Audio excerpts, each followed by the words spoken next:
자, 안녕하세요. 자, 우리 오늘은 고려시대 선생님이 PPT로 이제 준비를 해본다고 했었죠. 그래서 자, 이렇게 만들었는데 필기하기가 조금 쉬울 것 같아요. 교재 16쪽을 보면은 네모난 칸을 5개 만들어 놨어요. 자, 거기다가 태조, 왕건, 해종, 정종, 광종, 경종까지 일단 적으면 되고, 물론 칸이 좁은 걸 알고 있어요. 하지만 일단 최대한 한번 잘 적어볼 수 있도록 할게요. 자, 먼저 태조 왕건부터 보겠습니다. 우리 태조 왕건은 원래는 궁의 밑에 있었죠. 여러분 후고구려를 세운 궁예 기억나시죠? 호족들이 이제 궁예를 몰아내고 왕건을 추대했어요. 그래서 918년에 왕건이 뭐를 건국했다? 고려를 건국했다. 그런데 당시의 수도가 이제 궁예가 철원으로 옮긴 상태였기 때문에 송악, 여기 개성으로 천도를 다시 하게 됩니다. 이 송악은 여러분 왕건의 근거지였죠. 왕건의 근거지. 자, 그 다음에 이제 친신라 정책을 펼칩니다. 여러분 신라와 친하게 지낸 이유가 뭘까요? 신라가 너무 좋아서 그런 면도 있을 수도 있겠지만 이거를 진짜 했던 이유는 후백제를 견제하기 위해서예요. 자, 후백제 견제 적어보겠습니다. 후백제를 견제하기 위해서 신라와 친하게 지내서 결과적으로는 신라의 경순왕이 어떻게 합니까? 935년에 신라를 통째로 이제 들고 왕건한테 바치죠. 그래서 이 왕건은 신라 경순왕, 이 경순왕의 이름이 김부였죠. 이 사람을 뭐로 임명했다? 사신관으로 임명을 해서 경주 지역의 책임자를 만들어서 이제 동시에 책임도 지우고 우대도 해주는 그런 정책을 펼치게 되겠습니다. 자, 그 다음에 발해에 있어서 포용 정책을 펼칩니다. 자, 여러분 발해는 뭐를 계승한 국가죠? 발해는 고구려를 계승한 국가예요. 근데 고려도 어때요? 고려도 고구려를 계승했어요. 그래서 고려의 이름이 고구려를 딴 고려잖아요. 그죠? 그래서 이 발해의 포용 정책은 일단 고구려 계승 의식과 같이 볼 수 있겠습니다. 자, 그리고 이제 발해가 거란한테 멸망을 하게 되잖아요. 그죠? 뭐 백두산 화산이 폭발했다고도 볼 수 있지만 어쨌든 발해는 거란한테 멸망을 당합니다. 이때 발해의 세자였던 대광현이 이제 어떻게 하지 싶다가 자신들과 같이 이제 고구려를 계승한 국가인 이 고려한테로 이제 귀부를 하게 돼요. 자, 그리고 결국 936년에 견훤이 세운 후백제가 멸망을 하면서 후삼국을 통일하게 됩니다. 자, 여러분 이 후삼국의 통일은 삼국 통일과는 조금 다릅니다. 일단 외세를 이용했을까요? 외세는 이용하지 않습니다. 그래서 굉장히 자주적이고 민족의식이 더욱 높아지는 통일이 되겠습니다. 왜냐하면 고려는 고구려 백제 신라뿐만 아니라 발해까지 포용하는 모습을 보였기 때문인데요. 그래서 삼국통일보다는 그 의의가 크다고 볼 수 있겠습니다.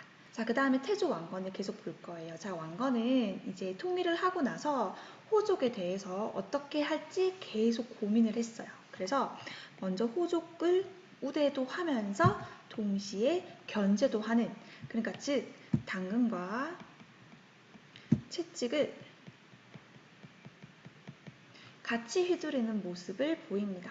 자, 먼저 우대를 하려면 우리의 이제 왕족으로 편입을 해야 되겠죠. 왕시성을 하사를 하게 되는데 예를 들어서 이거예요. 내 이름이 김순식이야. 내 이름이 김순식인데 실제 있었던 인물이에요. 이 김순식한테 너 너무 잘하니까 내가 성을 김씨 말고 왕씨를 줄게 라고 하는 거예요.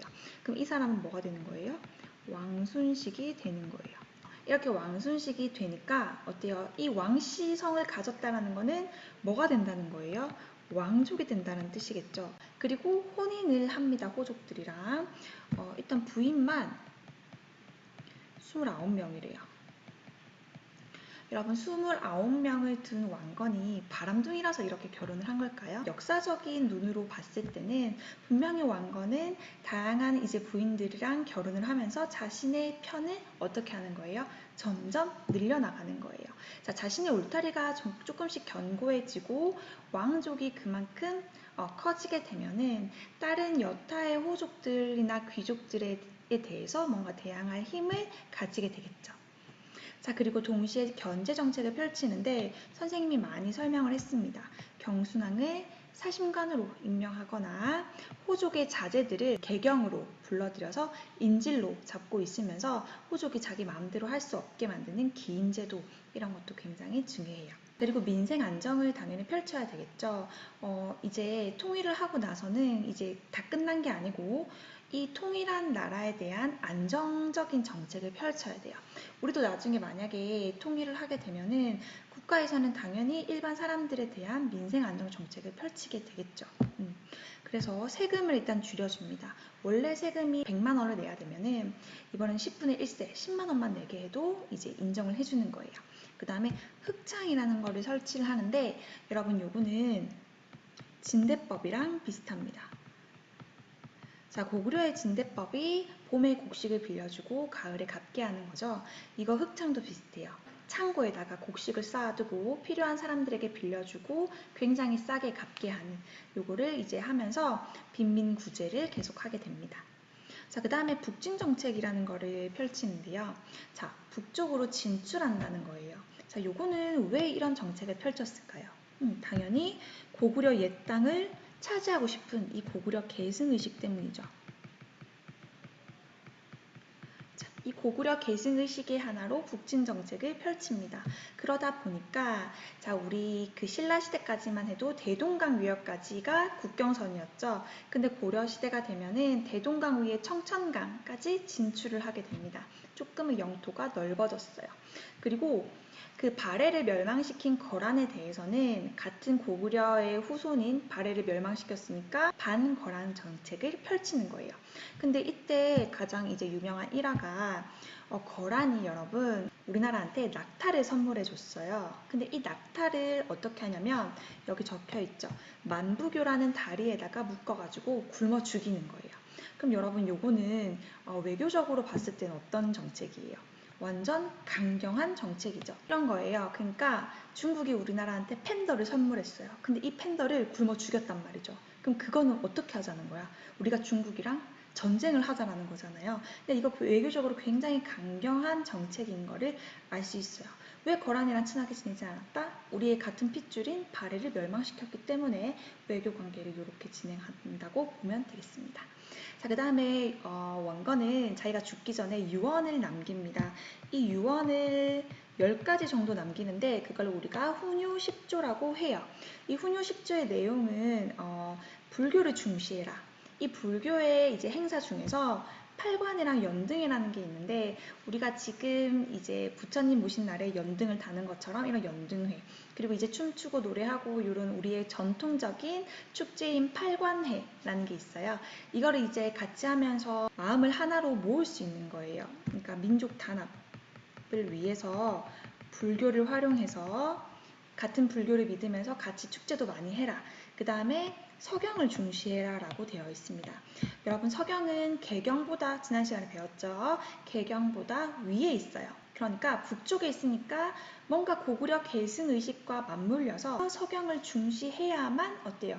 위쪽으로 점점점 갈 수 있겠죠. 그런데 왕건이 죽자마자 왕위 계승 전쟁이 펼쳐집니다. 그 이유는 당연하겠죠. 자, 부인이 29명이에요. 그러면 아들, 딸들은 더 많겠죠. 그들 모두 왕위 계승에 자신의 이제 후보가 몇이던 간에 나도 왕이 될 수 있다고 생각을 한 거예요. 그래서 이 장남, 제 장남이었어요. 이 장남이 해종이었는데 일단 왕이 됩니다. 그런데 이 해종의 엄마가 뭐라고 적을게요. 엄마가 나주 출신이에요. 이 해종의 엄마는 사실 힘이 그렇게 세지는 않았어요. 그런데 반면에 정종의 엄마는, 이 충주 출신의 엄마는 힘이 굉장히 셌습니다. 자, 그러면 해종의 왕권은 어떨까요? 굉장히 약해지고 정종의 엄마인 충주 유씨는 자신의 아들을 왕으로 만들기 위해서 이제 굉장히 다양한 활동을 하겠죠. 자, 그렇게 하다가 결국 왕규의 난이라는 게 일어나게 됩니다. 자, 왕씨입니다. 그러니까 같은 왕족끼리 왕이 되기 위해서 반란이 일어난 거죠. 이런 왕규의 난도 일어나고 호족과 외척의 권력 다툼이 굉장히 심해지게 됩니다. 외척이라는 말은 그러니까 즉 엄마 친척 쪽이잖아요. 그죠? 그래서 이 정종의 엄마 충주 유씨, 그 다음에 해종의 엄마 나주 우씨, 그러니까 엄마들끼리 막 싸우면서 자기 아들을 왕위에 올리기 위해서 굉장히 혼란한 모습을 보이는 거예요. 근데 이런 과정에서 왕권은 어떻게 된다? 굉장히 약화되는 겁니다. 자, 그러면 이 해종과 정종으로 다음에 오르는 광종은 왕권을 어떻게 하겠어요? 강화시키려고 하겠죠. 그리고 호족은 약화시키려고 할 겁니다. 그래서 광종의 개혁의 목표는 무조건 왕권 강화와 호족 약화예요. 그럼 어떤 식으로 했는지 한번 보겠습니다. 광종의 개혁은 수능 문제에도 단골이고 굉장히 중요합니다. 자, 먼저 노비안건법이 있어요. 자, 노비안건법은 고려 말에 공민왕 때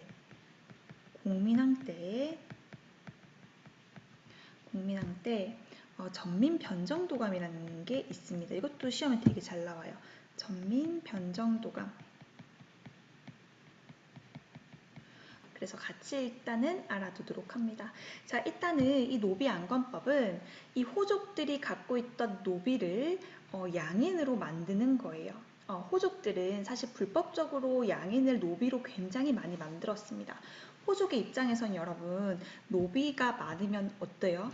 굉장히 좋죠. 왜냐하면 노비는 당시에는 사람이 아니고 나의 약간 가축, 뭔가 자산, 재산 이렇게 봤기 때문에 이 노비는 호족들의 경제적이자 군사적인 자산이었어요. 그러니까 이 노비를 활용해서 땅도 일구고 노비를 활용해서 내 사병으로 쓰고 이런 식으로 해서 내 재산이었는데 그 호족들이 갖고 있는 노비를 양인으로 만들게 되면 여러분, 양인은 노비랑 다릅니다. 자, 일단 양인들은 뭐를 내죠? 세금을 내요. 근데 이 세금을 호족한테 내는 게 아니고 누구한테 낸다? 국가, 즉 왕한테 내는 거예요.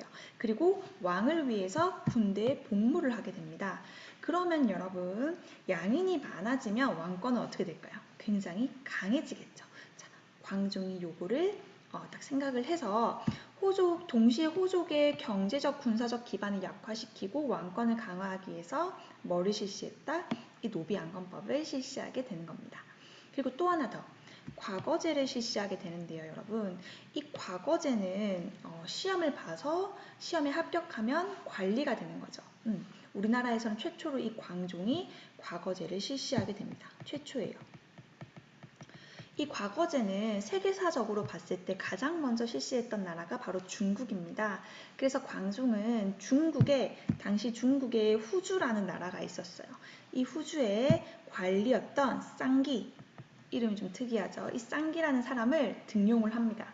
그러니까 즉 외국인을 등용을 한 거예요. 자, 그래서 쌍기한테 우리도 이제 우리나라도 너희 나라처럼 과거제를 실시하게 한번 도와줘 라고 얘기를 해서 쌍기가 이제 중국에서 실시했던 과거제를 토대로 고려에서 실시를 하게 됩니다. 자, 근데 여러분 고려에서는 원래 과거제가 별로 의미가 없었어요. 선생님이 중앙기고에서도 이야기를 했죠. 예부가 위에 있어요, 밑에 있어요? 밑에 있잖아요. 그죠? 그 이유가 뭐냐면 음서제도라는 게 있었기 때문입니다. 자, 우리 아빠가 귀족 관료, 중서문화성의 재신이면 나도 그렇게 될 수 있는 거예요. 그래서 이 과거제를 실시했다라는 게 의미가 있기는 하지만 광종이 죽고 나서는 어떻게 되겠어요? 큰 의미가 없어지는 거예요. 어쨌든 이 과거제를 실시하면 어떤 효과가 있겠어요? 당연히 음서제가 아닌 실력으로 왕한테 충성하는 관리를 왕이 직접 뽑을 수 있는 거예요. 왜? 시험 문제를 누가 내기 때문에? 왕이 내기 때문에 그렇겠죠. 자, 그런데 일단은 과거제를 실시하게 되면 호족의 정치적 기반이 약화되는 겁니다. 그렇게 노비안건법이랑 과거제를 실시하고 나서 광종은 다른 여러 개혁들도 실시를 합니다. 자, 여러분 공복제도는 삼국시대 때도 배웠어요. 그죠? 관리들한테 4개의 옷을 입혀가지고 위계 질서를 탁 확립을 하는 거죠. 그럼 당연히 왕권이 강화가 되겠죠. 자신은 황색, 그러니까 금색의 옷을 입었습니다. 자, 그리고 스스로 황제 칭호를 사용했어요. 원래 여러분 당시에는 중국 중심의 국제 질서였기 때문에 중국의 왕만 황제라고 칭할 수 있었습니다. 우리나라는 왕밖에 안 됐어요. 그런데 당시 중국의 힘이 굉장히 약했기 때문에 광종도 스스로 황제라고 이제 칭할 수 있었던 거예요. 그리고 연호도 사용합니다. 이 광덕 또는 준풍이라는 연호가 있었는데 시험에 잘 나오니까 기억을 하시고 자신이 살고 있는 이제 수도를 황도라고 부릅니다. 그러니까 황제의 황자를 써가지고 그러니까 자기의 그 권위를 굉장히 높이기 위해서. 그래서 황제의 권위가 높아지고 위계 질서를 확립했다. 그리고 이렇게 하는데도 말을 안 듣는 호족들은 그냥 죽여버립니다. 호족을 숙청하는 거죠. 그러니까 여러분 호족들의 불만 게이지가 어떻게 되겠어요? 점점 굉장히 높아지겠죠. 호족들도 급하게 이제 이런 개혁이 너무 힘든 거예요. 그래서 불만이 굉장히 쌓이게 돼서 광종이 있었을 때는 숨을 탁 죽이고 있다가 자, 경종이 딱 즉위하자마자 발톱을 다시 드러냅니다. 자, 그래서 이 경종은 사실 광종만큼 힘이 세지를 못했어요. 그러니까 이 호족들과 조금 사이좋게 지낼 필요가 있는 거예요. 내가 죽을 것 같으니까. 그래서 일단은 강화된 왕권을 바탕으로 호족들한테 딜을 합니다. 그 딜이 뭐냐면 복수법이에요. 야, 너희 광종 때 억울하게 그렇게 했던 거 서로서로 복수하게 해줄게 라고 이야기를 하는 거죠. 왕편에 섰던 호족들이 그래서 이때 많이 죽음을 당하게 됩니다. 자, 이 복수법을 이제 정치적으로 인정을 해주고 또 중요한 게 뭐냐면 시정전식과 제도라는 거를 도입을 해요.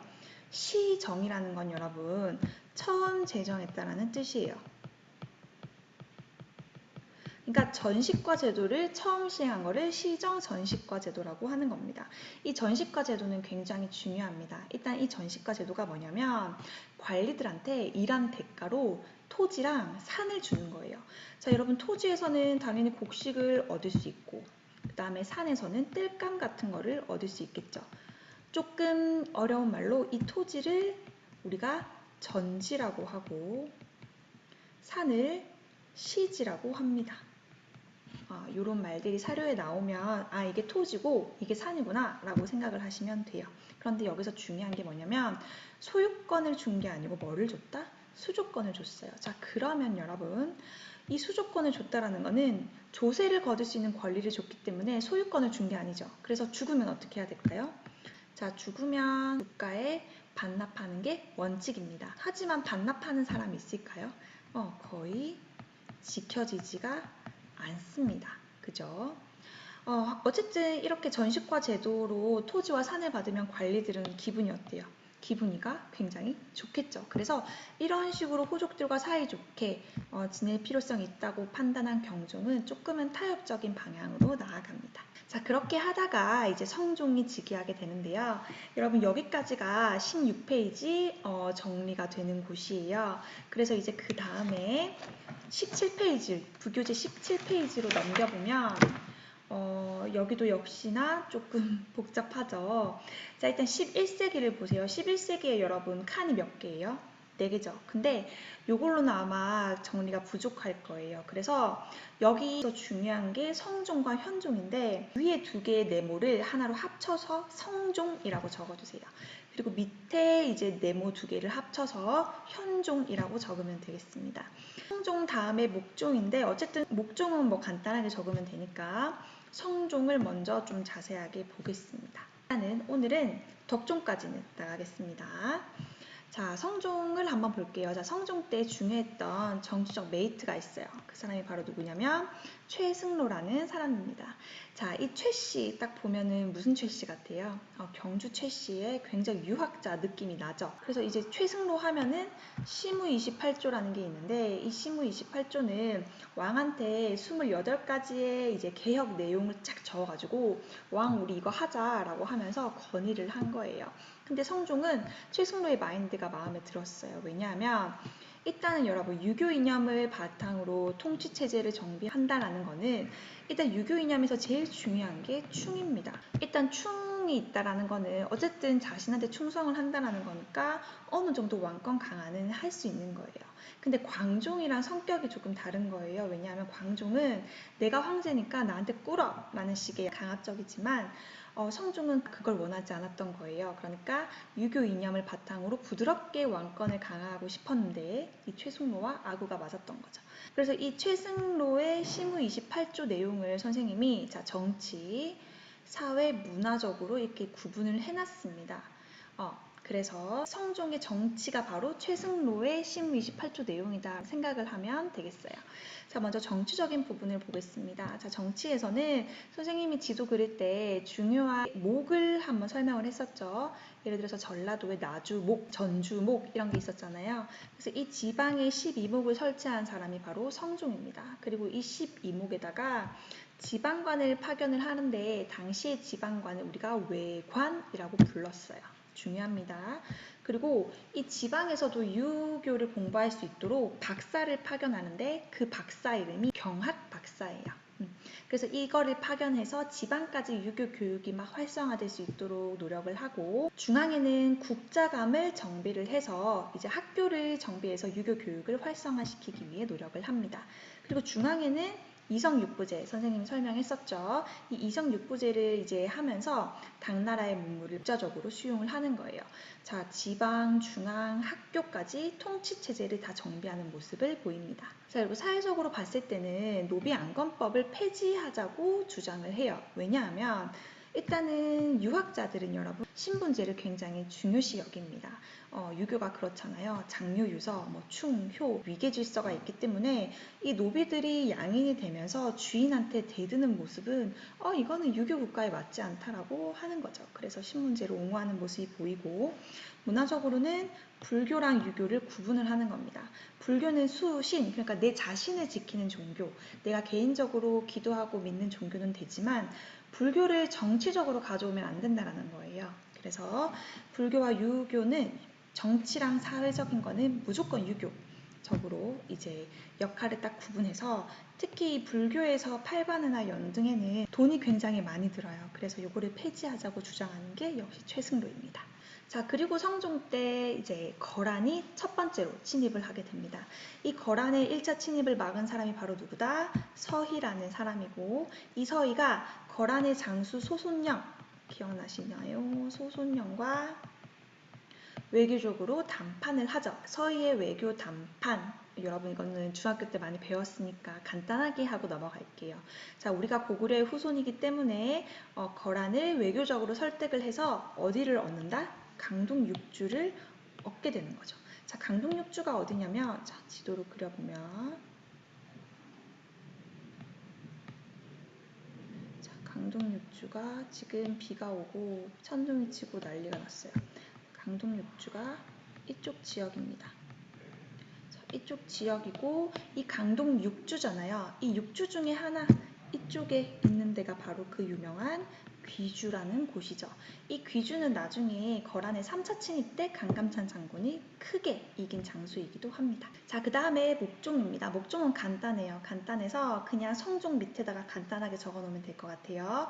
자, 일단 목종은 또 전시과 제도가 나옵니다. 근데 이 전시과는 시정이 아니고 한번 바꿨다고 해서 개정 전시과 제도예요.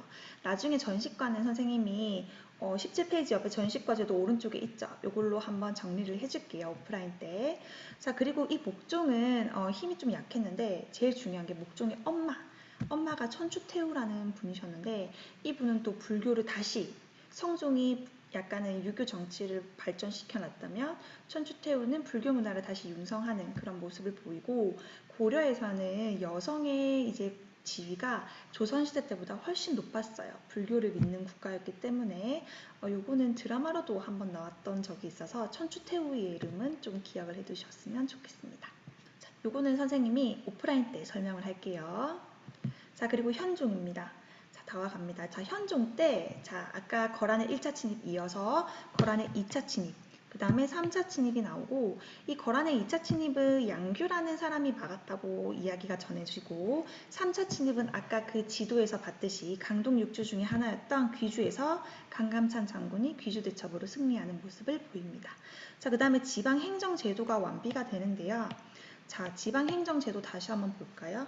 요거는 고려의 지방행정제도는 8도 이렇게 일원화된 게 아니고 5도 양계로 이원화되었다.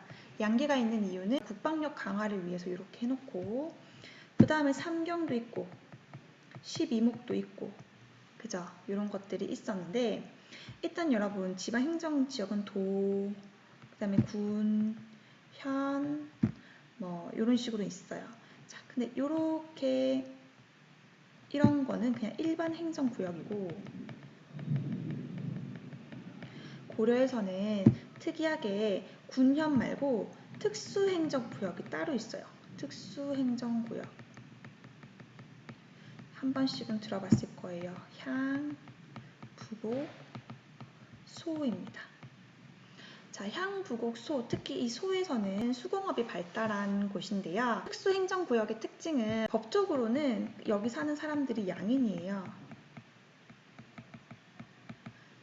하지만 차별을 굉장히 많이 받습니다. 차별이라는 거는 세금을 굉장히 많이 낸다는 거겠죠. 그러니까 이런 거예요. 원래는 당신은 현이었어요.